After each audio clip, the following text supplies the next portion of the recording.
मेरी संतान, मेरा आने वाला कल, उसको फल कहते। कंकेला सेब संतरन ने समझ रहा हूँ, यही तो फल कहते। और हमने आंगन नहीं बुहारा, और अपने मन को नहीं संवारा, कैसे आएंगे भगवान, कैसे आएंगे भगवान।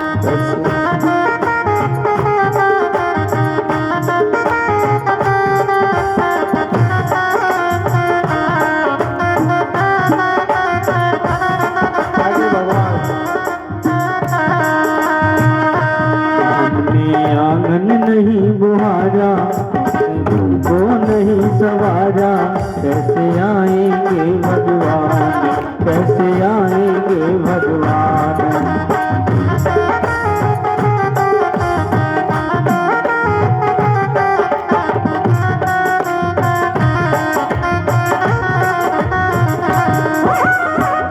इसलिए कहते हैं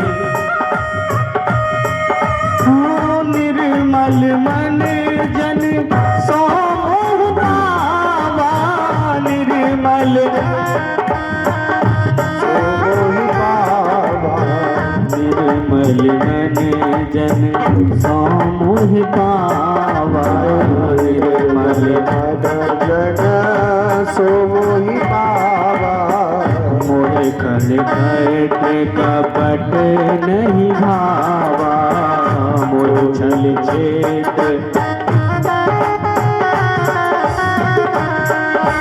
घर को लेकर मस्क साई की लगी हुई थी डेरी।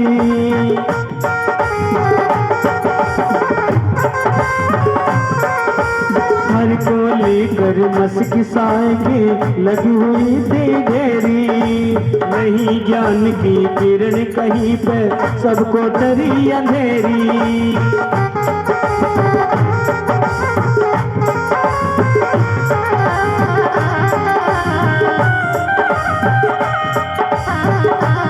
आंगन चौबारा अंधियारा, आंगन चौबारा अंधियारा, कैसे आएंगे भगवान, कैसे आएंगे भगवान।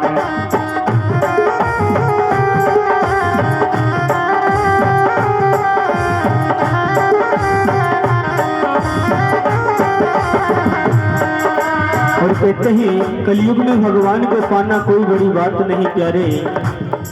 वो तो सतयुग की बात थी, जब हजारों साल इंसान तपस्या करता था तब जाके भगवान को पाता था।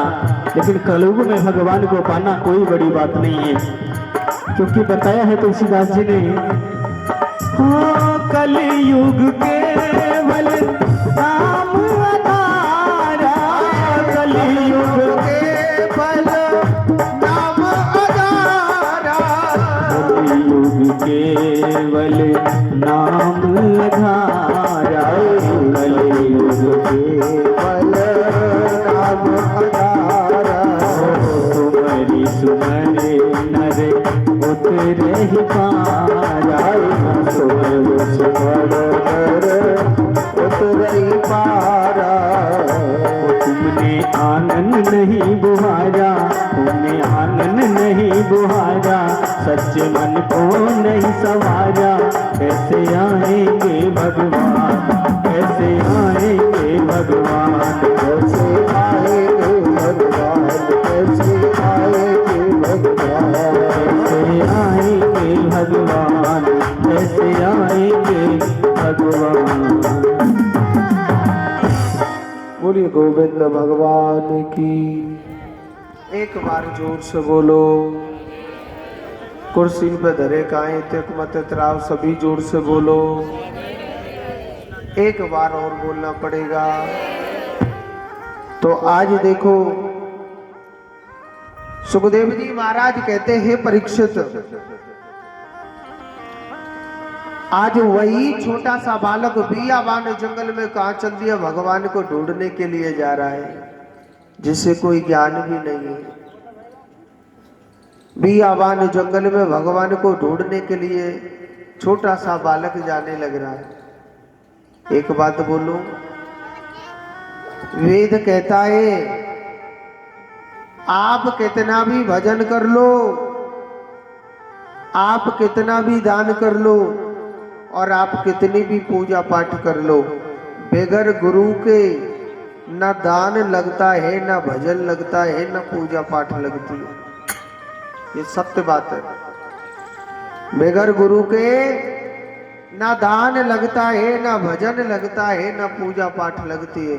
अब छोटा सा बालक सीधा चल दिया भगवान को पाने के लिए। छोटा सा बालक भगवान को पाने के लिए चल दिया था। जब छोटा सा बालक भगवान को पाने के लिए चल दिया, और भगवान को पाने के लिए छोटा सा बालक जब चल दिया था, और बियाबान जंगल में भगवान को ढूंढने के लिए जा रहा है। एक बात बोलूं, भगवान भी, गुरु भी भगवान की कृपा से मिलते, ऐसे नहीं मिलते। सामने से नारद जी चल करके आ रहे थे। नारद जी महाराज कहने लगे, अरे बेटा, अरे लाला ध्रुवो, क्या बात है, कैसे बियाबान जंगल में घूमने लग रहे हो? छोटा सा बालक कहने लगा, बाबा मैं ना मैं भगवान को ढूंढने लग रहा हूं। नारद जी कहने लगे, बेटा भगवान कोई पेड़ों पे लटक रहे हैं? अरे भगवान कोई पेड़ों पे लटक रहे क्या, जो तू भगवान को ढूंढने लग रहा है? भगवान कोई पेड़ों पर लटकने लग रहे, जो तू भगवान को ढूंढने लग रहा है? क्योंकि नारद जी उनकी परीक्षा ले रहे थे। नारद जी महाराज उनकी परीक्षा लेने लग रहे थे। बेटा भगवान ऐसे नहीं मिलते।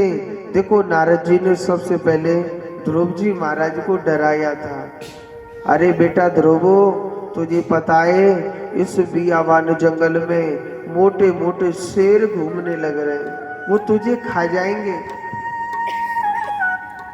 यहाँ मोटे मोटे शेर घूम रहे, वो तुझे खा जाएंगे जानवर। ध्रुव जी महाराज हंसने लगे और कहने लगे, बाबा एक बात बताओ, इस संसार में कौन किसे नहीं खा रहा, मुझे ये बताओ है?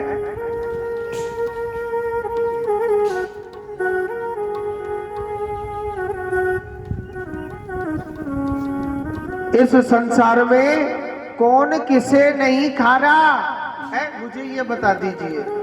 अरे बेटा को देखो, पत्नी को देखो, भाई को देखो, मित्र को देखो, किसी को भी देख लो, इस संसार में सब सबको खाने लग रहे हैं। ध्रुव जी महाराज कहने लगे, बाबा जो तिल तिल करके खाता है ना, बड़ा कष्ट होता है। अरे एक बार में कोई खा ले पेट तो भरेगा बाबा, एक बार में कोई खा ले तो पेट तो भरेगा। अरे जो तिल तिल करके खाता है, बड़ा कष्ट होता है, बड़ा दुख होता है। इस संसार में सब सबको खाने लग रहे, किसी को भी देख लो। इस संसार में सब सबको खाने लग रहे। नारद जी कहने लगे, ध्रुव जी महाराज कहने लगे, बाबा मैं तो सिर्फ भगवान को पाने के लिए आया हूं, चाहे कुछ भी क्यों ना हो जाए, मगर मैं अपने भगवान को पाकर के ही रहूंगा। नारद जी सोच रहे, लाला तू तो दारी के बिल्कुल पागल है। हाँ, और एक बात बोलो, इस संसार में सब पागल है, ये वेद कहता है। कैसे? कि कोई पागल है धन दौलत का, कोई पागल बेटा नारी का, और सच्चा पागल वो पागल है जो पागल है मेरे माँ के कोई पागल हो रहा है मेरा बेटा बहुत सुंदर है, मेरा बेटा बहुत अच्छा है। कोई पागल हो रहा है मेरी पत्नी बड़ी सुंदर है। कोई पागल हो रहा है मेरा मकान बहुत सुंदर है। कोई पागल हो रहा है मेरे पास कितना धन दौलत है। हर मनुष्य पागल है, मगर सच्चा पागल वो पागल है जो पागल है मेरे बाके बिहारी का। पागल वही है जो मेरे कृष्ण नाम का पागल है, जो मेरे गोविंद के नाम का पागल है। सच्चा पागल उसी को कहा जाता है। आज देखो ध्रुव जी महाराज कृष्ण नाम के पागल हो गए। नारद जी कहने सोचने लगे लाला तू तो बिल्कुल पागल हो गया। नारद जी ने उसके लिए वसुदेव गायत्री मंत्र दिया। वसुदेव गायत्री मंत्र कौन सा होता है? ओम नमो भगवते वासुदेवाय। भागवत कथा में कही है कि अगर कोई कलयुग में 48 लाख बार इस मंत्र को बोल देता है तो कलयुग में भगवान के दर्शन हो जाते हैं। पहले जोर से बोलो राधे राधे। एक बार और बोलो पड़ेगा। तो देखो ध्रुव जी महाराज ने इस मंत्र का यमुना के किनारे इस मंत्र का जप किया। ओम नमो भगवते वासुदेवाय, ओम नमो भगवते वासुदेवाय। पहले महीने में फल खा खा करके 3 दिन में 1 दिन फल खाते थे और 24 घंटे मेरे प्रभु का भजन किया करते थे। 24 घंटे भगवान के नाम का जप किया करते थे, भजन किया करते थे। ध्रुव जी ने सोचा भगवान मुझे दर्शन नहीं दे रहा। दूसरे महीने में वो भी खाना छोड़ दिया। 6 दिन में वृक्ष के पत्ते खा खा करके सूखे भजन किया था। 6 दिन में 1 दिन पत्ते खाते थे। तीसरे महीने में वो भी खाना छोड़ दिया। केवल वृक्ष की 9 दिन में 1 दिन छाल खाते थे और 24 घंटे भजन करते रहते थे। चौथे महीने में वो भी छोड़ दिया। क्या 12 दिन में 1 दिन पानी पीते थे और भूखे पेट तपस्या कर रहे हैं। साहब बड़ा कठोर तप कर रहे हैं। कहते हैं जो कर्म करता है ना भगवान फल अवश्य देता है। भगवान कभी किसी को निराश नहीं होने देता है। भगवान कभी मेरा परमात्मा गिरने नहीं देगा। कर्म सबसे बड़ा प्रधान है। देखो अगर मनुष्य सत्य की ओर चलता है ना थोड़े से कांटे जरूर लाते मगर जीत भगवान सदैव उन्हीं की कराता। ये पक्की बात है। मैं स्वयं आप बीती बताता हूं, कोई जग बीती नहीं, कोई कथा नहीं कहने लग रहा। आपके यहाँ ये दूसरी बार कथा है हमारी। नीम के थाना में आज से 5-6 साल हो गए। 16-17 भागवत करके गया। कहते हैं ये भगवान का योग संयोग है। यहाँ भगवान की कथा तो 1 साल पहले ही हो रही थी। चौधरी साहब जी के यहाँ पर कथा हो रही थी मगर कहते हैं कोई कारण बस होकर के वो कथा नहीं हो पाई क्योंकि मोड़ेन पर सब पट्टी ने बांध बांध के डोले कोरोना ना कर अंदर को छुका हुआ है। मगर कहते हैं पर उस समय फिर भी 5-6 भागवत करके गए थे। नीम के थाना में करके गए और बालाजी महाराज की कृपा से हमने हर जगह जगह भगवान की खूब कथाएं करी है। खूब भगवान का गुणगान लिया है। जितना हमसे बना है खूब गुणगान किया भगवान का। और राजस्थान में शायद कोई ऐसा जिला, कोई तहसील रह गई होगी जिस जगह हम कथा करने नहीं गए, चाहे जोधपुर हो, चाहे बाड़मेर हो, चाहे जैसलमेर हो, कोई समेर हो, हर जगह जगह भगवान की कथा हुई है। और एक एक नहीं, जिस शहर में गए 10-10, 20-20 कथाएं, खूब कथाएं हुई भगवान की। मगर एक दिन मेरे मन में एक भाव उत्पन्न हुआ था, आप बीती बताने लग रहा हूं। हम दुनिया से कहते हैं भजन करो, दान करो, पूजा पाठ करो, मगर मेरे मन की एक इच्छा थी कि मैं भी, देखो ठाकुर जी मुझे खाने के लिए देता है, मैं ठाकुर जी की कथा सुनाता हूँ, मगर थोड़ा सा प्रेम मेरा हनुमान जी के अंदर भी है, बालाजी के अंदर है। तो मेरी दिल की तमन्ना थी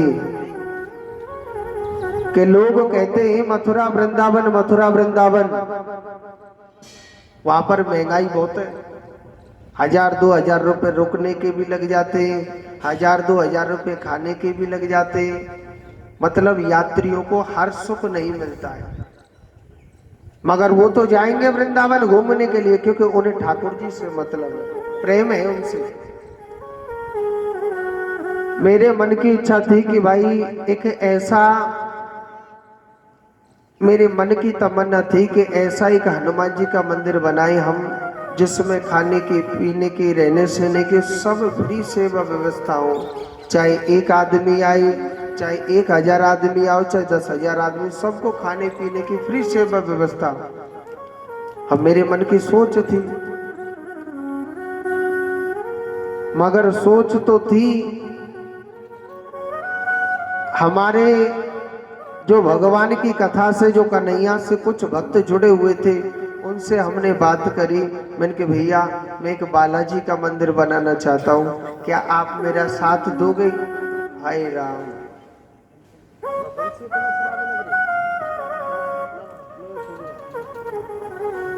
मेरी भी जो इच्छा थी,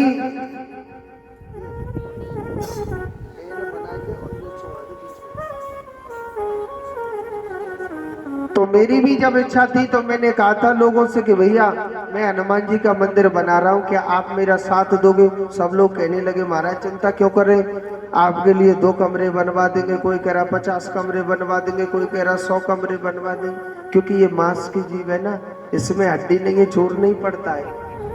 कहने में और करने में बहुत फर्क है। हाँ जी, अब मैं मन में सोच रहा हूँ लाला जब इतने लोग साथ दे रहे, फिर हम पे का जोर पड़ रहा, हम तो बनवा देंगे मंदिर हनुमान जी को। अच्छा, मेरी 2-4 भक्तों से बातें भी हो गई थी। तो उस समय क्या होता है, मेरी कथा कोटपुतली में चल रही थी, आपकी बगल में कोई दूर नहीं चल रही थी। तो कोटपुतली में श्याम मंदिर है, एक ही मंदिर है श्याम जी का, कोई 10-20 नहीं है। श्याम मंदिर के पीछे का राजपूतों की एक कॉलोनी है, मेड़ता की ढाणी कहते हैं उसको। तो वहां पर एक भक्त था और उसके मन की तमन्ना थी कि मैं भी हनुमान जी का मंदिर बनाऊं, हम दोनों ही मिल गए एक जैसे।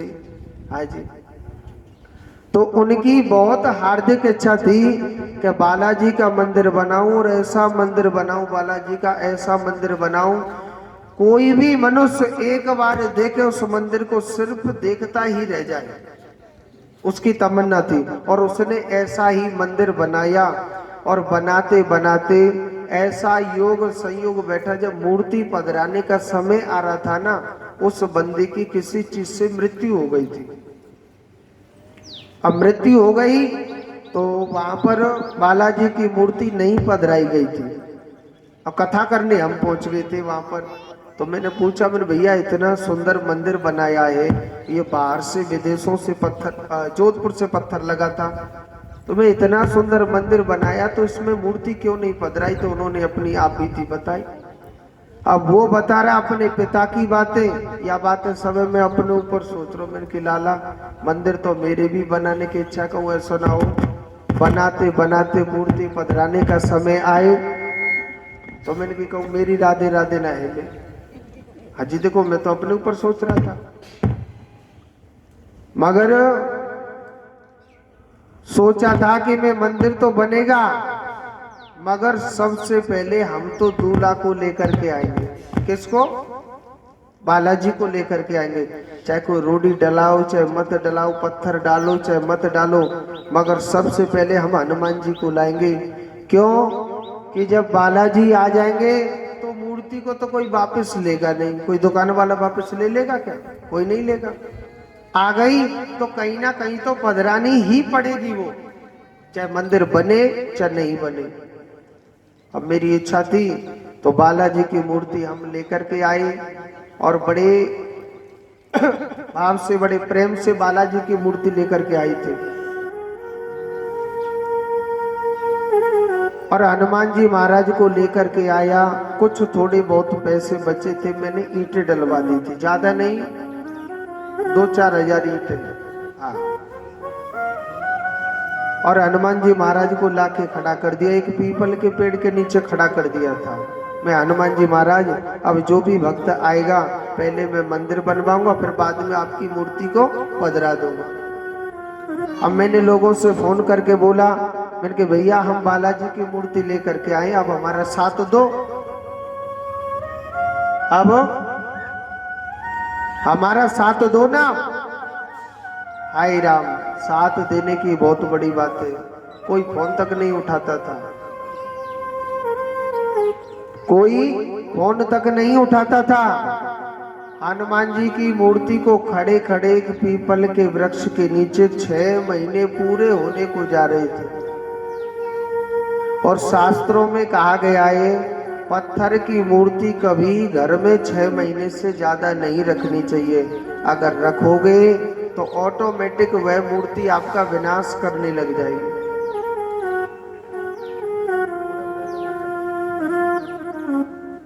वह मूर्ति ऑटोमेटिक विनाश करने लग जाएगी।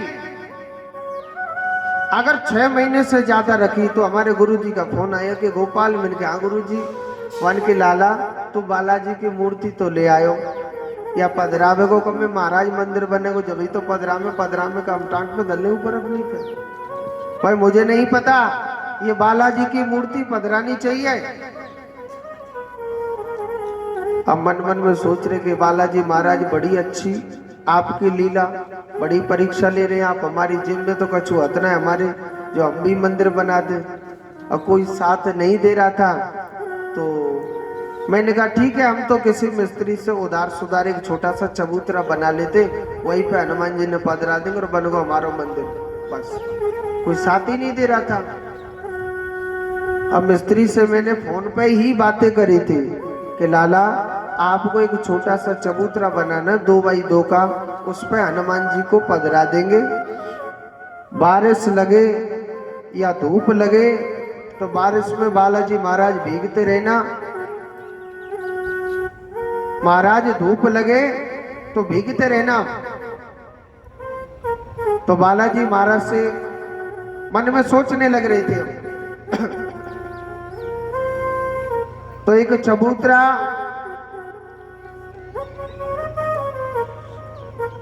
उनके लिए मिस्त्री से कह दिया, भैया एक छोटा सा चबूतरा बना देना और उस चबूतरा पे हनुमान जी महाराज को पधरा देंगे हम। तो मिस्त्री ने क्या किया, कुछ उल्टा सुन लिया था। मिस्त्री ने क्या किया, एक बड़ा सा चबूतरा बनाया और उसमें एक छोटी सी कोठड़ी बनाई और छोटी सी कोठड़ी बना करके कंप्लीट कर दी थी उसने। आजकल क्या है, वे फेसबुक वगैरह चलते, एक फोटो हमने ऊपर चढ़ा दे नेट पे कि 3 मार्च को बालाजी महाराज की प्राण प्रतिष्ठा है। बालाजी महाराज बहुत है। तो 3 मार्च को बालाजी महाराज की मूर्ति की प्राण प्रतिष्ठा है, ये फोटो चढ़ा दिया था हमने।